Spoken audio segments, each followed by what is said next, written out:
Close your eyes and travel back. Remember the summer you were 7 years old, how it stretched endlessly, each day a universe, each week a lifetime. Now open your eyes to the present. Where did the last 5 years go? They vanish like breath on glass. You blink and months evaporate. The weekends blur. Birthdays arrive faster than you can prepare for them.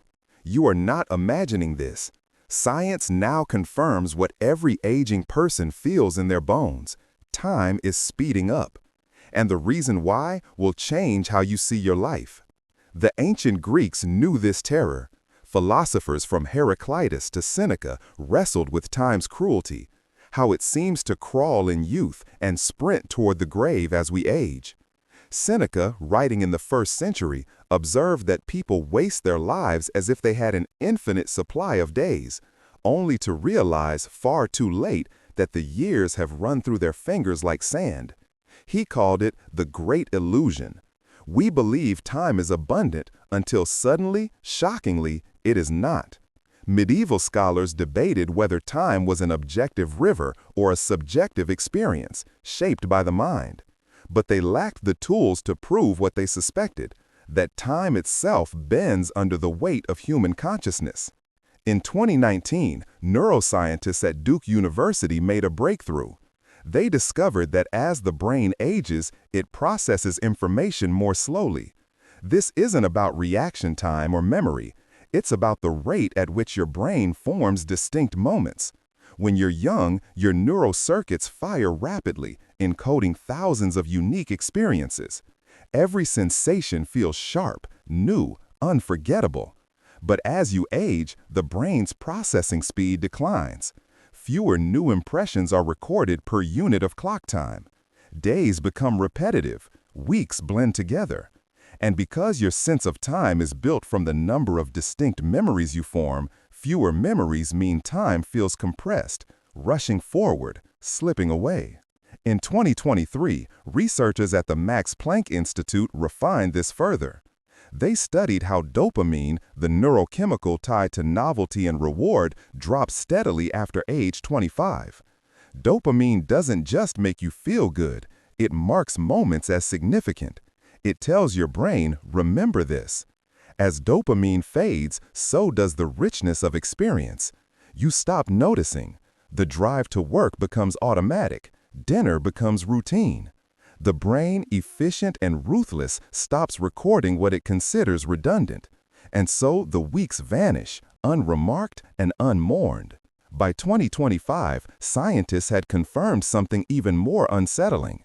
A study published in Nature Neuroscience revealed that the brain's timestamps, the neural markers that anchor events in memory, decay with age. Think of your mind as a film camera. In childhood, it captures 24 frames per second. Every moment is logged. But as you age, the frame rate drops, first to 12, then to 6, then fewer still. The movie of your life still plays, but vast stretches are missing. You remember the plot, but not the scenes. Time accelerates because your brain is no longer recording it in full. Pause now. Think of your last birthday. Can you remember the day itself, the conversations, the light in the room, the taste of the meal? Or is it a vague blur, reconstructed from photos and assumptions? Now think of a birthday from your childhood. Which feels more vivid? Which one feels like it lasted longer? This is not nostalgia. This is neuroscience. The child's brain is a sponge, flooding with dopamine, forming dense, intricate memories. The adult brain is a filter, discarding the redundant, conserving energy, quietly erasing the days you think you're living. And the cruelest part? You don't notice it happening. You only notice when you look back and realize the years are gone. But this is more than biology. It is existential. Because as time accelerates, the fear of aging and death, the #1 terror across all cultures, becomes unbearable. Every passing year is not just a marker of age. It is proof that the end is approaching faster than you can prepare for. The acceleration of time is the physical manifestation of mortality closing in. Psychologists call it temporal anxiety, the creeping dread that time is running out. And it is universal.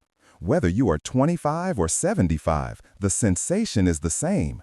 Time is moving too fast, and you are powerless to slow it. In youth, you waste time carelessly, certain there will always be more. In age, you hoard it desperately, knowing there will not.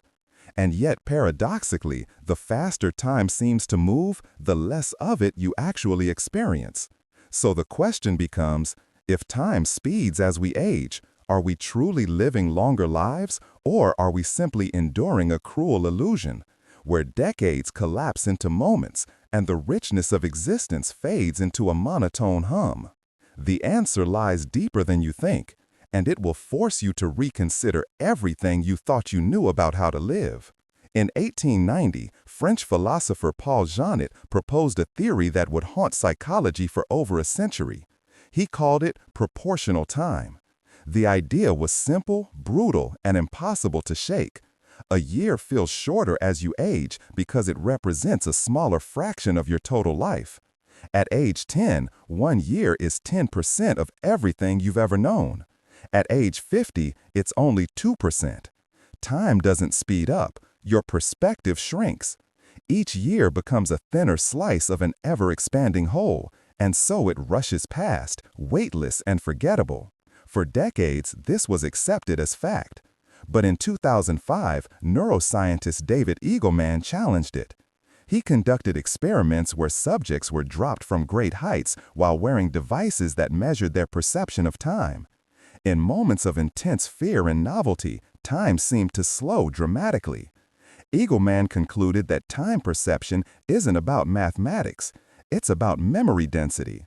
The more your brain records, the longer time feels. The less it records, the faster time flies. Routine, comfort, predictability, these are the enemies of time. They make it vanish. By 2016, researchers at MIT had mapped the brain's internal clock, a network of neurons in the striatum and prefrontal cortex that tracks intervals and sequences. They discovered that this clock slows with age, not because it malfunctions, but because it adapts.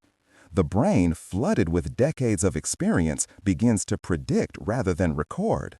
It fills in gaps with assumptions. You don't need to remember every commute, every meal, every conversation. You've had thousands of them. So the brain skips the recording step. It lets the days pass unnoticed, and in doing so, it erases them. In 2021, a landmark study from Harvard University examined centenarians, people who had lived past 100. Researchers asked them to describe the rhythm of their lives. Almost universally, they reported that the first 30 years felt longer than the last 70. One woman, aged 103, said it felt like she had lived 2 lives. A slow, vivid childhood and adolescence, and then a fast, blurred adulthood that stretched like a single, unbroken afternoon. Time had not treated her life equally. It had front-loaded her experience, then accelerated cruelly toward the end. But here is where it gets strange. In 2024, a team at Stanford discovered that people who deliberately introduce novelty into their routines, learning new skills, traveling to unfamiliar places, disrupting habits, reported a measurable slowing of subjective time. Their brains, forced to encode new experiences, created more memory anchors. Their weeks felt longer, their years felt richer. Time, it seemed, could be stretched, not by living longer, but by living more consciously. This brings us to the heart of the matter. Time is not an external force. It is a construct of your brain, shaped by memory, attention, and novelty. You are not a passive victim of time's acceleration. You are its architect. Every choice you make, to repeat or explore, to sleepwalk or awaken, determines how much time you actually experience. Consider 2 people, both 60 years old. One has spent decades in routine, same job, same home, same habits. The other has traveled, learned languages, taken risks, changed careers. Ask them both how long their lives have felt. The first will say it flew by in a blur. The second will say it stretched, expanded, felt like multiple lifetimes. They lived the same number of years, but not the same amount of time. This is the paradox. Time speeds as we age, not because the universe is cruel, but because we become creatures of habit. We stop seeking, we stop noticing. We let the brain's efficiency rob us of experience. And by the time we realize what we've lost, decades have passed. Try this. Tomorrow, take a different route to work. Eat something you've never tasted. Speak to a stranger. Break one small pattern. Notice how the day feels longer. Notice how your brain, forced to pay attention, records the moment. You are not adding time to your life. You are extracting time from the blur. There is a deeper truth here, one that ancient philosophers intuited but could not prove. The fear of death is not really about dying. It is about the realization that you did not truly live, that the years passed unremarked, that you were a ghost in your own life, drifting through routines, watching time evaporate while you waited for something to begin. In 2025, researchers surveyed thousands of people about their greatest regret. The answer, across all ages and cultures, was the same. I wish I had lived more deliberately. I wish I hadn't let time slip away. But here is the question that haunts every theory, every study, every attempt to understand time's acceleration. If we know why time speeds up, if we know the neuroscience, the psychology, the mechanics, why do we still let it happen? Why do we choose routine over novelty, comfort over risk, the blur over the vivid? Perhaps because living consciously is exhausting. It demands attention, courage, discomfort. It is easier to let the days blend, to let the brain conserve energy, to drift. And so we do. Until one day we look back and realize we have been asleep for decades. But you are awake now. You are reading this, and that means something. It means you still have time. Not the time that's already gone, but the time that remains. And the only question that matters is this: what will you do with it? Will you let it vanish unremarked and unmourned? Or will you seize it, stretch it, fill it with moments so vivid that when you look back, your life will not feel like a blur, but like a story worth remembering? Time is accelerating, but you still decide how much of it you live.